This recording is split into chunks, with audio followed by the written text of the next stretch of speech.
Alright folks, you clicked on this video, so it's obvious you want a mac and cheese recipe. So I don't have to try to sell you on the idea of the decadent combination of melty, flavorful cheese on top of, well, if I'm being honest, carbs in the shape of tubes.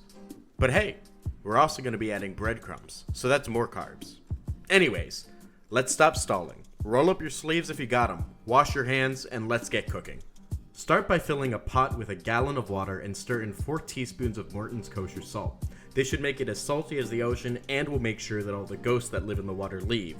While you wait for that to boil, you can make some simple breadcrumbs by taking 2 ounces of crusty bread and turning them into cute little cubes. Then throw them into a food processor until nice and fine. Then toss those crumbs onto a sheet pan and cook for 5 minutes at 300 degrees Fahrenheit, 150 degrees Celsius. Then take them out, shake them up a little bit, and bake for another 5 minutes. Take them out and let cool. Oh look, our water's boiling. Take 16 ounces of macaroni and just toss it at the pot. Or pour it in gently and stir briefly before cooking for 1 minute shorter than the box instructions for al dente pasta. While we're cooking the pasta, we've got sauce to make. This is what can make or break your mac and cheese, so follow closely. Start by shredding 3 cups of sharp cheddar, 1.5 cups of Fontina cheese, and 1 cup of Gruyere. Then melt 4 tablespoons of unsalted butter into the bottom of a heavy bottom pot, casserole dish, or Dutch oven. Once that's nice and no longer solid, add 1/4 of a cup of flour to the pot and use a whisk to keep it moving. Eventually this will begin to smell nuttier than... 1 second.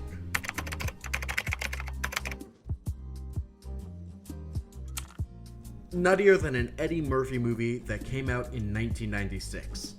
At that point, add 2.5 cups of whole milk to the party and whisk well. Once that's nice and incorporated, we finally get to the cheese part of the mac and cheese. Slowly stir in the cheese you shredded before, and once it's all homogeneous, you can give it a taste to judge the seasoning it'll need. I added 1 teaspoon of salt, 1 teaspoon of pepper, 1/4 of a teaspoon nutmeg, and 1/4 of a teaspoon cayenne.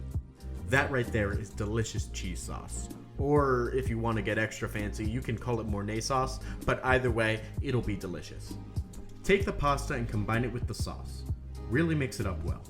Then top with the aforementioned breadcrumbs and pop that all into the oven set at 350 degrees Fahrenheit, 175 degrees Celsius for 30 minutes, which with the magic of editing could take just a second. Take it out and serve. This mac and cheese is great on its own, but it's even better if you mix and mash it up to make a whole meal. Serve it as a side, use it to make chili mac, or maybe add some protein to the bowl like chicken nuggets. But that's beside the point. Let's look at the price breakdown. This meal makes enough for 7 or so servings, which means per serving it costs $1.51. Looking up similar sized plates of mac and cheese at a local restaurant, I found plates typically were about $9, meaning we saved $7.49. But if that's not enough, just know it'll taste even better too. Especially if you're used to making mac and cheese out of a box on the stove. Thanks for watching this video. If you want more money saving videos, I make one once a week. So, why don't you hit that subscribe button, or share with your childhood friend who you have an oddly specific memory involving mac and cheese with. Whatever you do, stay fresh.